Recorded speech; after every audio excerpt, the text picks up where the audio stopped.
Hello friend, कसे आहात तुम्ही? ठीकही असाल असे मी विचार करते.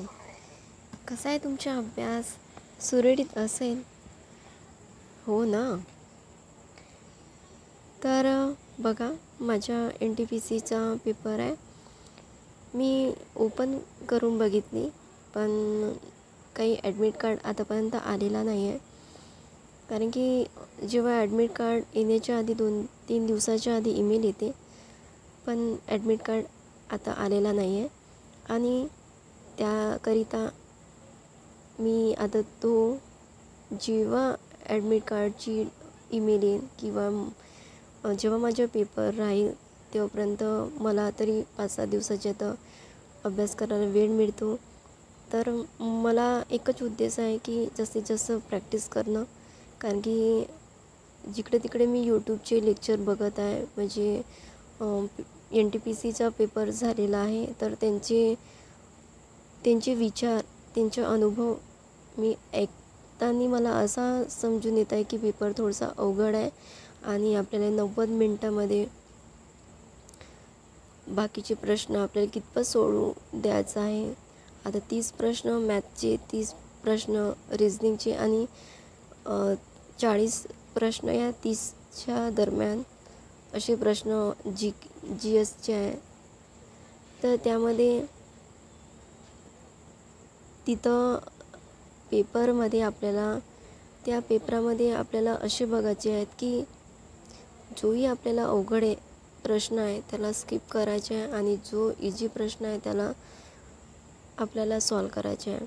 आता कधी कोणते जर 30 बी प्रश्न आपल्याला अवघड आले तर 31वा 32वा आपल्याला जो प्रश्न जर आपल्याला एका झपाट्यानं जर आपल्याला लवकर सॉल्व करता येत असेल तर तो प्रश्न आधी सॉल्व करायचा, जेणेकरून बाकीचे जे अवघड प्रश्न राहतात त्याला जर आपल्याला जास्त वेळ देता येते.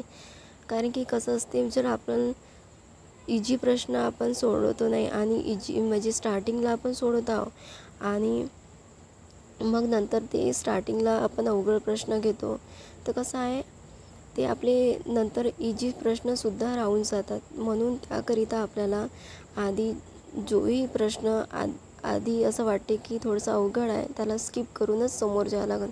कारण की निगेटिव्ह मार्किंग असल्यामुळे आपल्याला ते मायनस मार्किंग म्हणजे आपल्याला जो आधी येते त्याच्याकडेच आपल्याकडे लक्ष द्यायचं आहे.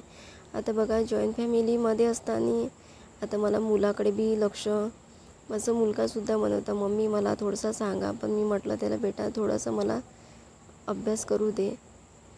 कसं असते,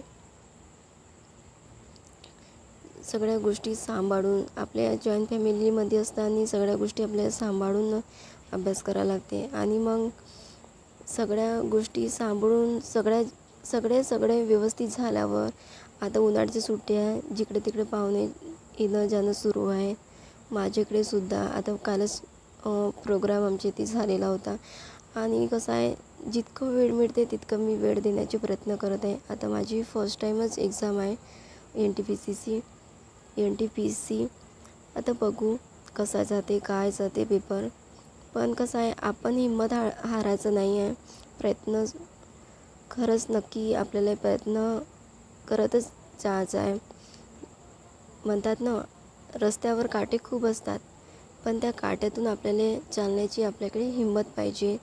आणि त्या काटेमधून आपल्याला समोर जर आपण तिथं आपण जेही काही ध्येय ठेवले आहेत त्या ध्येयापर्यंत आपल्याला जर पोचायचे आहे, तर अशा पद्धतीने आपल्याला जर कोणत्या गोष्टीकडे आपल्याला लक्ष न देता आपण जर व्यवस्थित पद्धतीने अभ्यास करू तर यश नक्कीच मिळेल, असा आपल्याला विचार करूनच राहायचं आहे. बघा, आता टेटच्यासुद्धा एक्झाम झाली आहे, पण आपल्या टेटचाच विचार करत बसायचे नाही का माझा रिझल्ट केव्हा येईन, काय येईन. आपल्याला प्रयत्न करतच आपल्याला समोर जायचे आहेत. आता MPSC आहे, नगर परिषद आहे, अजून तलाठी आहे, खूप एक्झाम निघणार आहे. आपल्याला अभ्यास आपला खरंच सतत ठेवायचे आहे. आणि आता माझं पेपर असल्यामुळे मनामध्ये कसं भीती वाटते, पण भीती बाळगून चालायचं नाही आहे.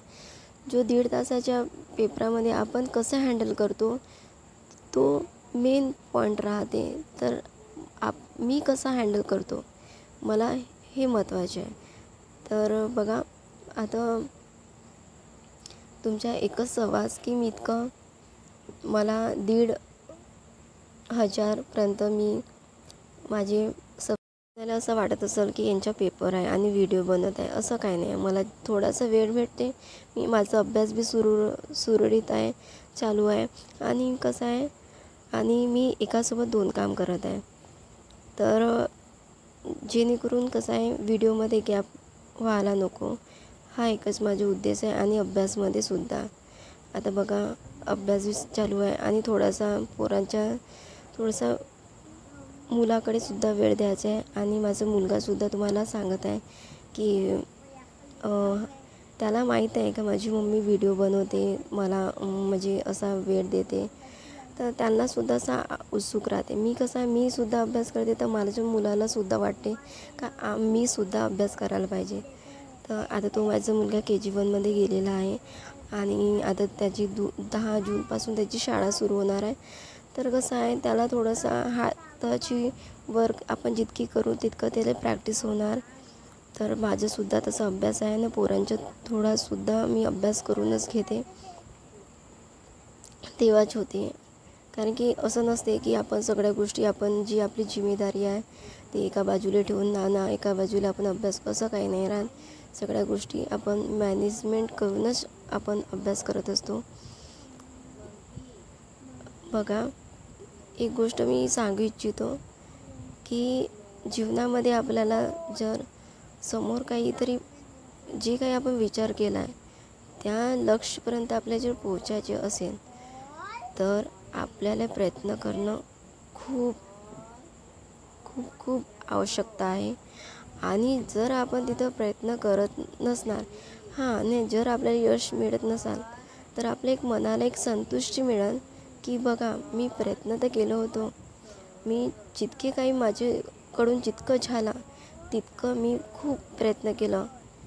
स्वतःच्या मनाला एक खूप छान वाटेल. पण आपल्याला नंतर बघू. पण फक्त आपल्याला स्वतःला असा विचार करून जायचं आहे पेपराला का माझा पेपर 100% मी व्यवस्थित देणार आहो, व्यवस्थित सॉल्व करणार आहो, बिलकुल कोणत्या गोष्टीचं टेन्शन नाही आहे. असा विचार करूनच पेपर सॉल्व करायचा. जो लवकरात लवकर इझी येते, जो प्रश्न मला लवकर येते त्याला सॉल्व करायचा. आणि नंतर जे अवघड आहे प्रश्न त्याला नंतर जेव्हा वेळ मिळेल त्याला सॉल्व करायचं. असं आपल्याला स्वतःच्या मनाला सांगूनच पेपरला जायचं आहे. बिलकुल भीती बाळगायची नाही आहे. आणि पेपरासाठी बेस्ट ऑफ लक.